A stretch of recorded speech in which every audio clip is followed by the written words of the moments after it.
I went through a period of time where I explored because it triggered memories in me, realizing what had happened to me as a child.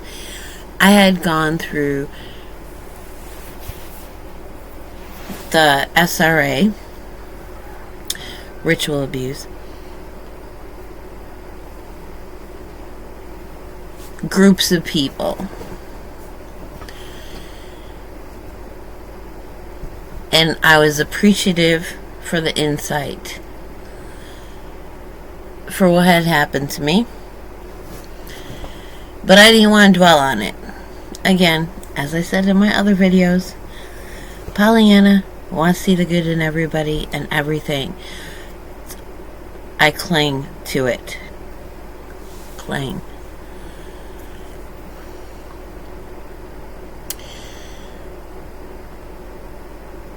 Now, I'm going across information specifically for TIs.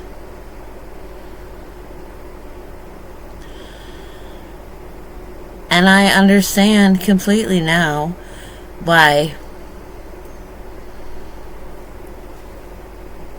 I bring love to the table and people respond with love. It's beautiful to see people that were so downtrodden, so unwell, began to sit up for that angel in them to glow. Gone, and they were became my worst enemies.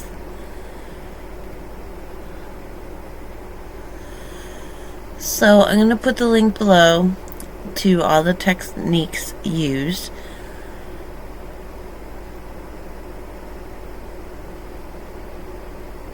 And I look at my circumstances.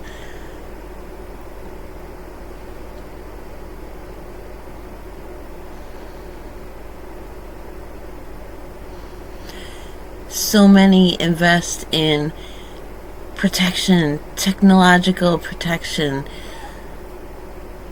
Their animals, dogs particularly, and it just, I understand now why everybody was so invested in making friends with my dog.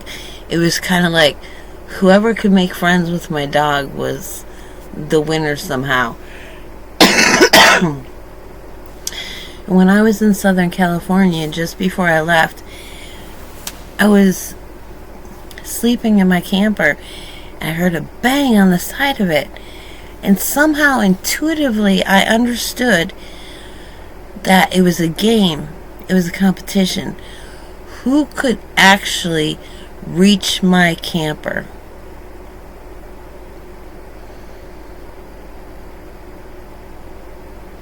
Weird.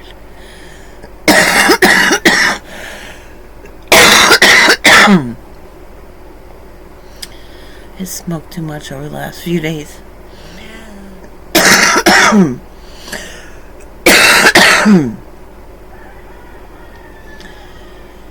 There was a man, and he would be like physically alone, and he would be ranting and raving, and he would talk about how they were projecting voices in his head, and he was arguing with them, and that's what it was. And I didn't know what to make of that. It turns out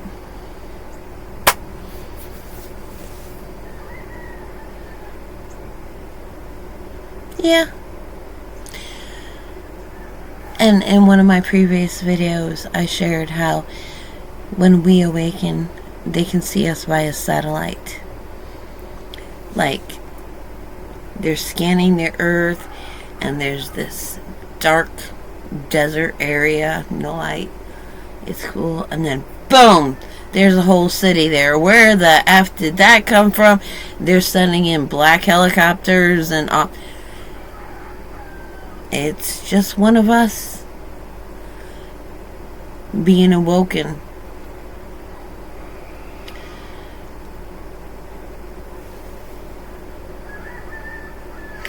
So I'm watching this video and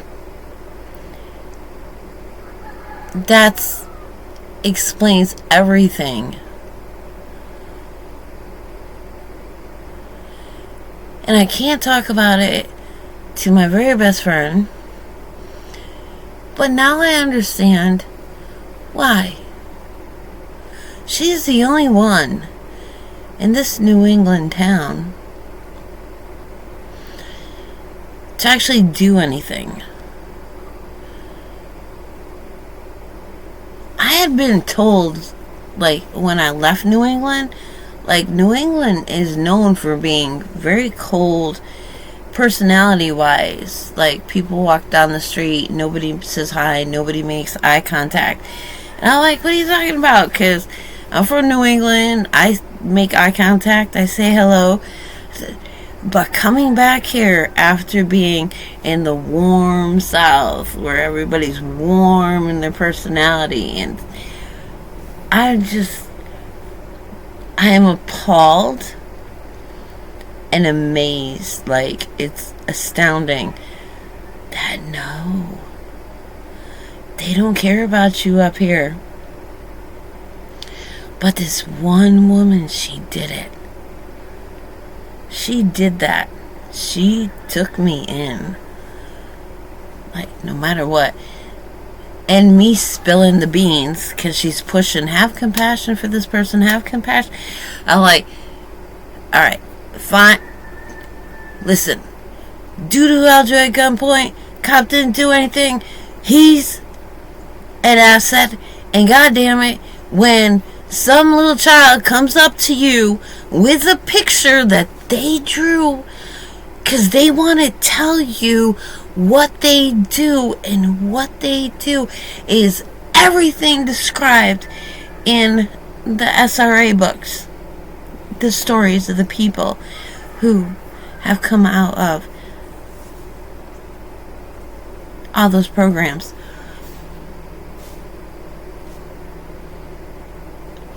I am sitting, my handler is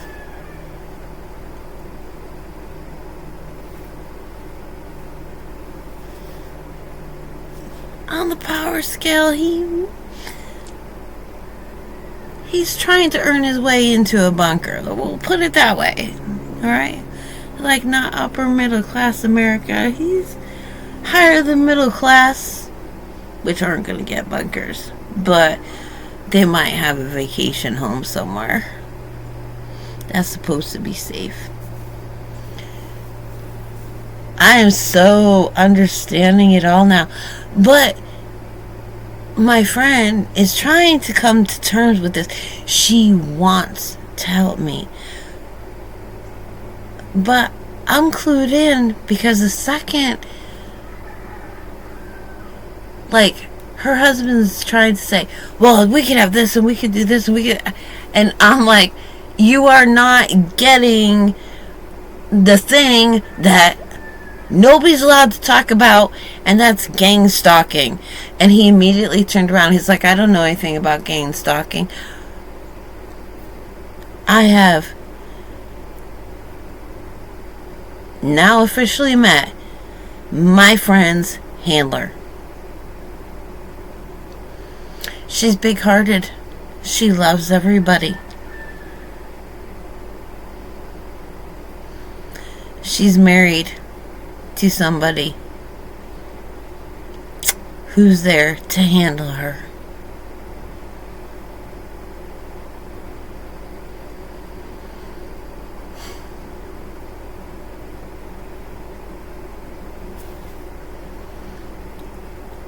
Oh, there is no blame on her. If you're thinking I'm even going there, you're in the wrong place.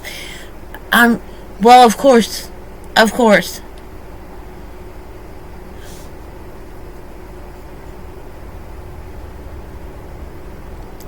dude gets with me, the only reason, because he just approached me and he said, if you're interested, I'm interested. And he left it with me. All his friends like, oh, he's so nice. Oh, he helped us with food. He helps us with this. He's so hardworking. He's this, he's that. I'm like, okay. Further down the line, he misses porn, he misses drugs, he misses all this that he gave up to get with me. He doesn't care about the gig anymore. He is out. I'm like, what gig? And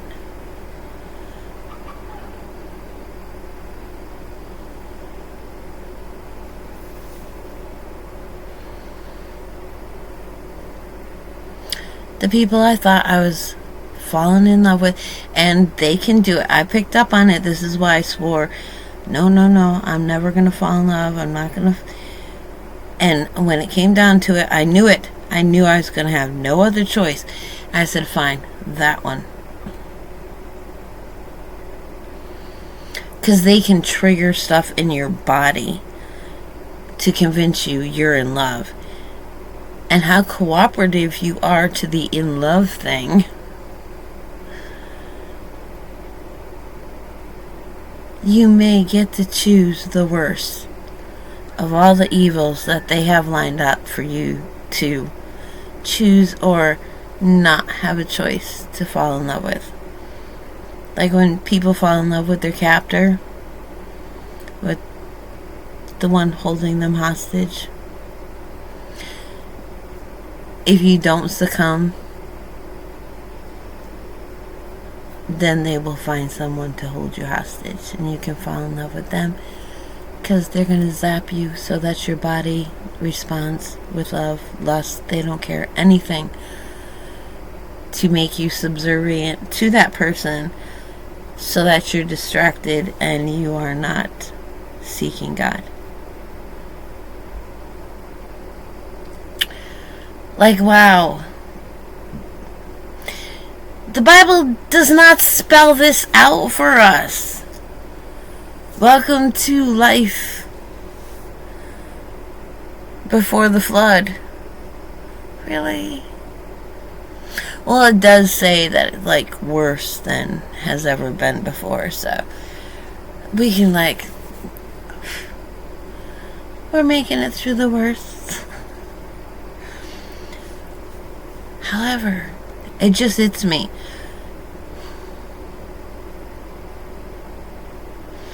All the faithful people, all of the beautiful things they have done standing up for our God.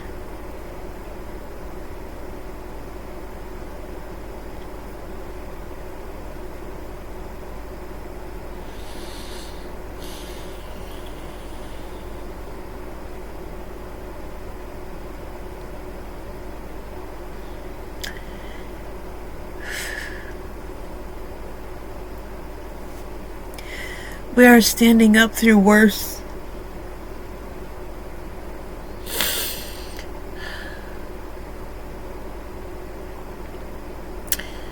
And that is why it was said, you will go on and do greater things. It's not greater. It's what comes against us is greater. We're simply doing the same thing consistently.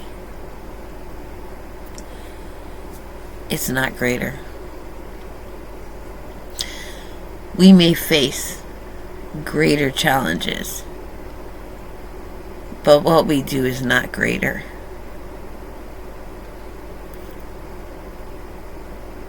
I love that. So, there you have it. You will be hated on account of a name that you don't even know you carry or represent yet, because that kingdom is in your heart and in your mind, and it has you rebelling against everything around you, but you don't know that sense of justice, of what is right and what is wrong, is from our Creator. And so you don't know you are being persecuted for a name.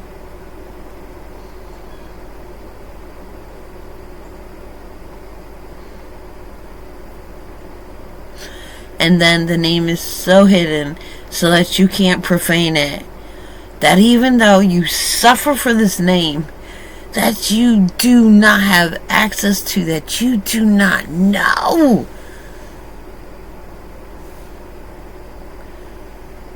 it's the principles. It's what's written on the heart and mind.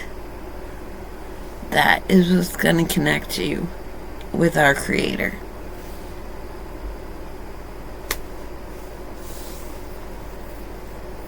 Fascinating. But again, I'm going to put the link below. And when I saw the video and he was like, oh, we should start, a support group, get all connected, those of us.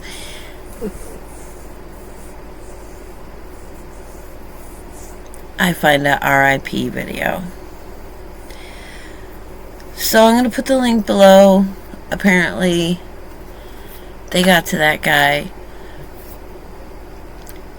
I'm not worried, only because I know, as I said before, it was like a game of tag. Like, who can be in the right energy to actually physically touch her camper?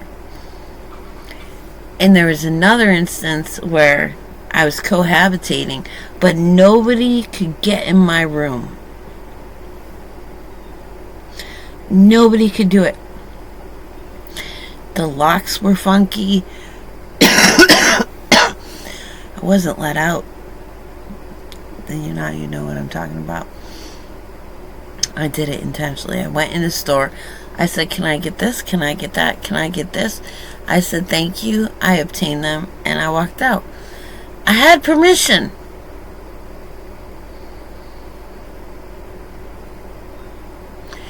So anyways,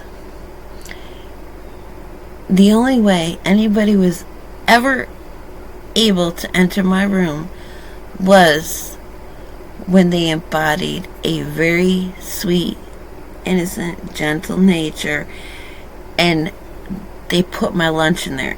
I had been wondering, I'm like, everybody else got their lunch. I didn't. There's one bag on that table. There's one bag. I'm the only one who didn't get my lunch. Why? And then I got called out, and when I came back, the bag was on my bed. And I knew, because I had seen the girl talking, and she was very young.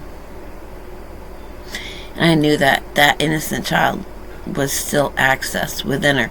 But to let you do that, to let you be your sweet, innocent child, and they'll wear you on the sleeve of your own body to draw people in, and then they lock up that child and they do something to the person.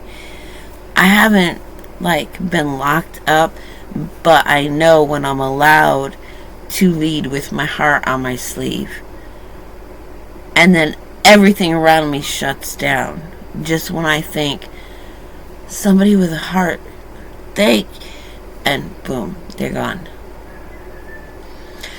So again, you can't hide from them, no matter how much technology. Our Creator is the only one who can hide us from them. And they cannot come near us unless they have permission. Permission is given when it's time to go, because it's time for everybody to feel the consequences of their choices. Other than that, it's put up with the harassment. You will be hated on account of this name.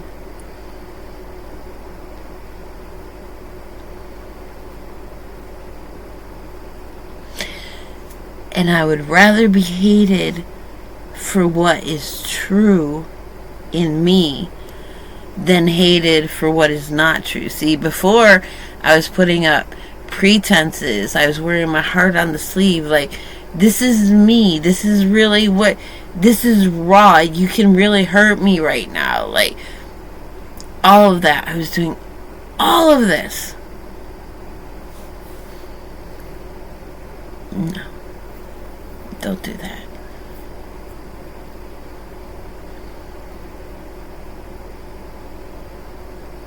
Keep your heart close and in direct alignment with our Creator.